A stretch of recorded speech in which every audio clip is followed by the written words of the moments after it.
Okay, so for today, we are going to start into some trigonometry, and we are going to use, we will need a calculator for some of this. There should be one provided on the big ideas. But we are going to solve some right triangle stuff, finding side lengths, using certain trig functions. And so that's what we're talking about right here. Right triangle trig, and it's called a tangent. If you'll notice or if you think back to when you looked at calculators, you'll notice some buttons that'll say like SIN for sine, and then you'll have cosine and tangent. And really it's spelled out like this. There's the sine, there's the cosine, and then there's the tangent. And then these are the abbreviations of those. Well, today we're going to focus on this one right here, the tangent. Okay. And one thing about using this is trig, and when we're using trig for the next 3 days, we're only dealing with right triangles. You must have a right triangle in order to use this over the next 3 days. There are other applications where you don't need a right triangle, but for the next 3 days, we're dealing with right triangles, okay? So on your notes, on your paper, I would write this down, tangent ratio. So what we're looking for, you're going to be given a specific angle that we're looking at. In this case, we're looking at angle A, all right here, angle A. So what we're trying to find is the tangent of A. And when we say ratio, hopefully you're thinking in your mind, we have a fraction, something over something, okay? That is a tangent ratio, okay? If you'll look at this, it says the length of the leg opposite. So we look at angle A, the length of the leg opposite would be this side right here, and then the length of the leg adjacent. So we have opposite over adjacent, okay? And this one is adjacent. So let's just say that, and we're going to do some examples here, but what you need to understand about tangent is it is going to be the opposite leg over the adjacent leg, and it creates a fraction. As you'll notice here, we have segment BC over segment AC, the opposite over adjacent, okay? And they can give you either the angle, or they can give you both sides, and it would help you find the angle. But for today, you're going to be finding one of the sides. Given one side and the angle, find the third side of the triangle, or the other side of the triangle. So first thing they want you to do is find the tangent of S and the tangent of R. Write the answer as a fraction and as a decimal rounded 4 places. So the first one here, we're looking at S. So we go to angle S. So we write the tangent of S is equal. So we're looking at tangent, and remember, tangent is what? It is opposite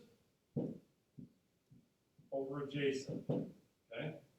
So opposite of S is 80, and adjacent of S is 18, because we always know that the side opposite the right angle is called what? It's called the hypotenuse, okay? So in this case, to S, this one is opposite, this one is adjacent, so it's 80 over 18. And then we can go ahead and simplify that. 80 over 18, 2 goes into each of those, 40 and 9. And that's about as far as that can simplify. If we do it as far as they're asking us to, as far as decimals are concerned,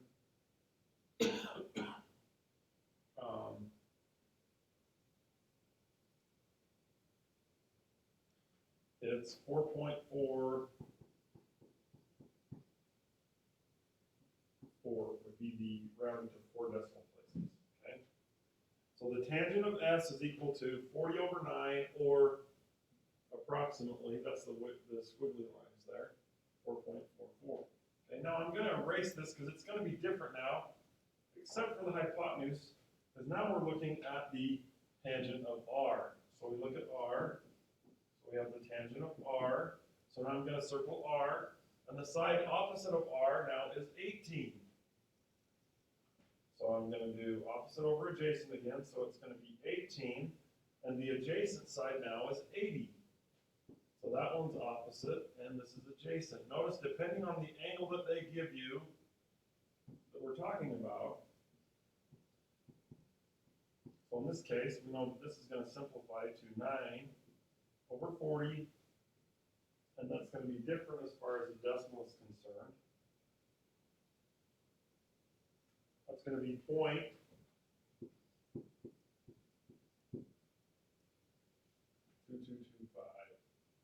Okay.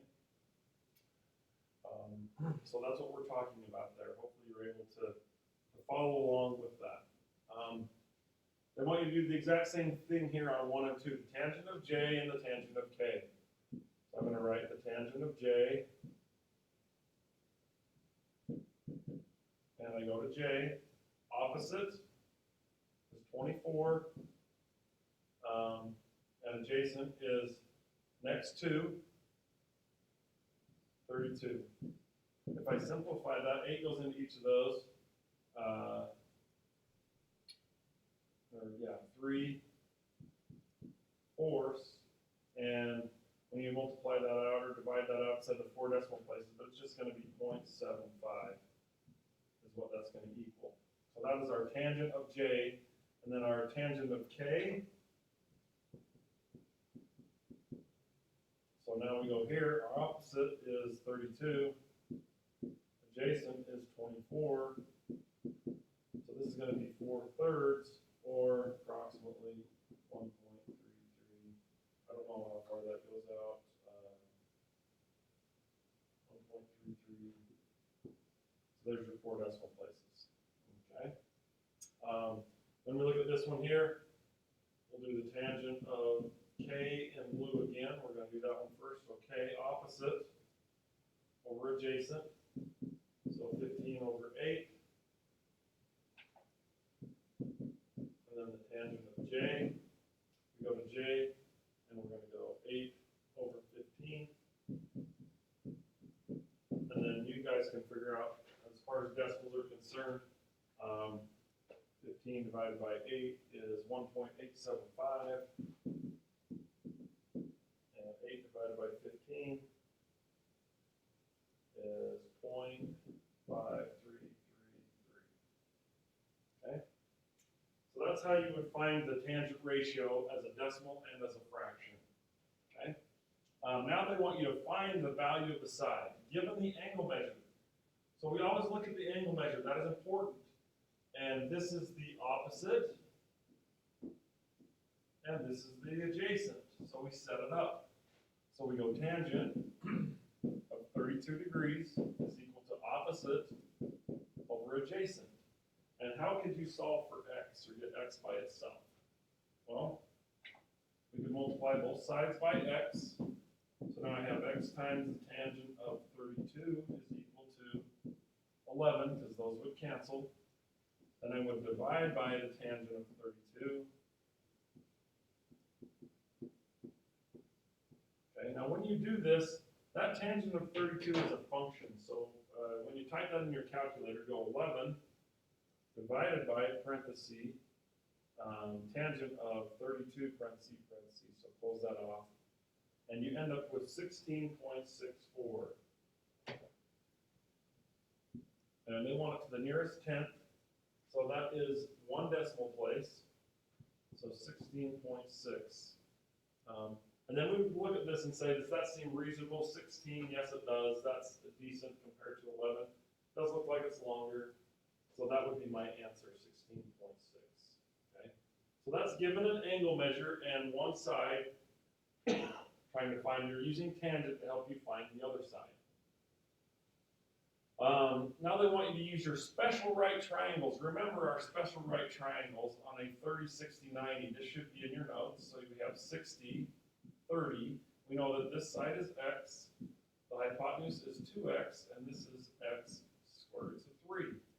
So they want you to find the tangent of a 60-degree angle using this right here. Here's 60. So my opposite is going to be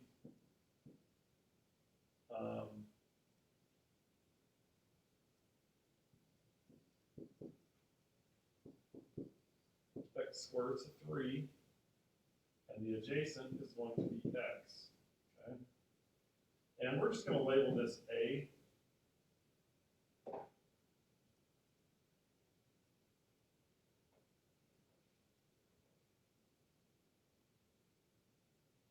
That's all right, we can leave that like that. It doesn't really matter, but that's gonna cancel.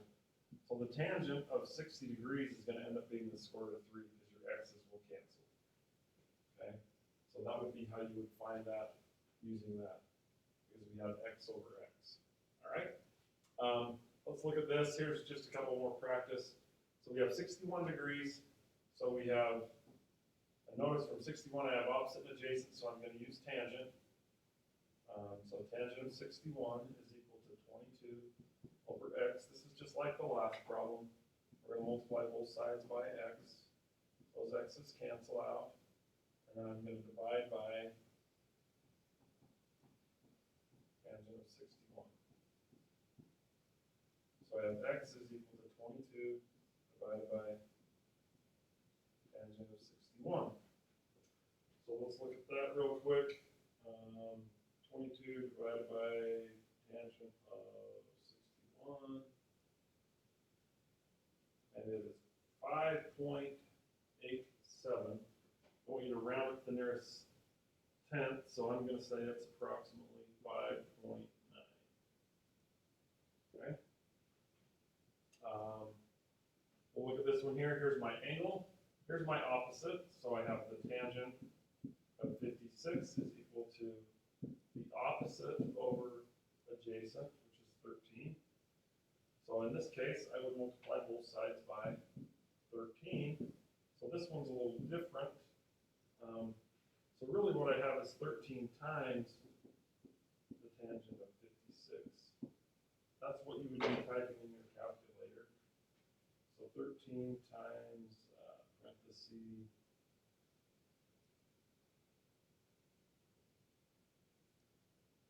tangent of 56.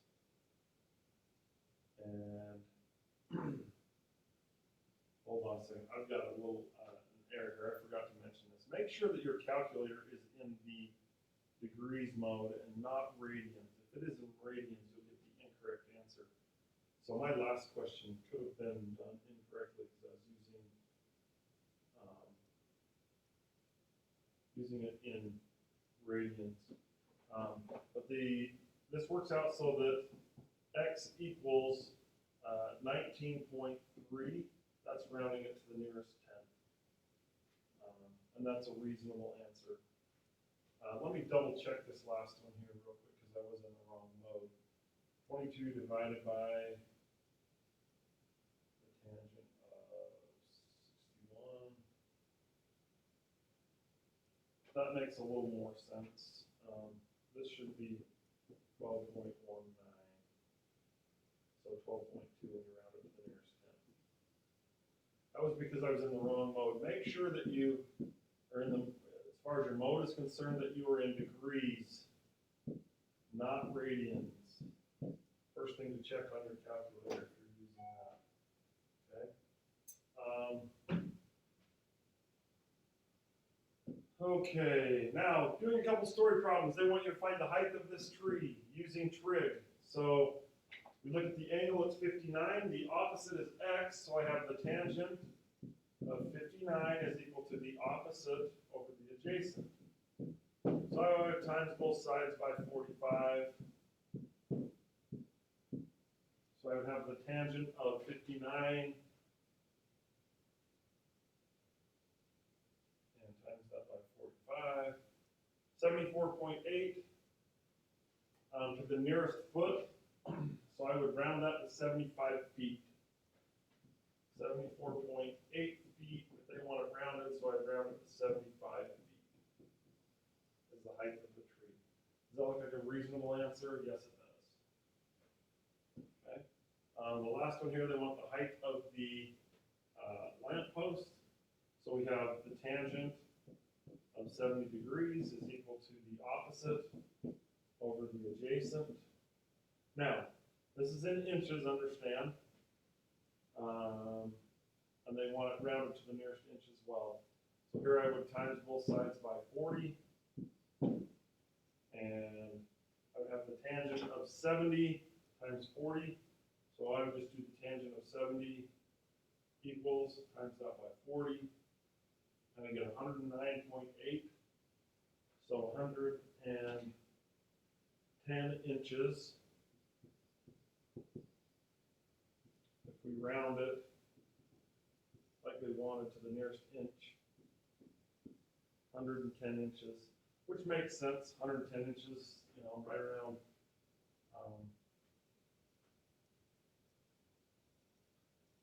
just a little over 9 feet. That's a reasonable height for wet posts. Okay. Hope this makes sense. We are going to, your assignment will be on big ideas. Just so you know that we're planning for a test on this chapter, it's going to be a week from today. It is going to be on Canvas, not big ideas. It will be on Canvas. The review will also be on Canvas. There was a rounding error with the Canvas stuff, and so, or excuse me, with the big ideas stuff, and it makes it hard depending on how you rounded it. So we are going to do our test on Canvas. It'll be easier for you to take and to grade, I do believe. So hopefully this made sense, and we'll talk to you tomorrow. Thank you.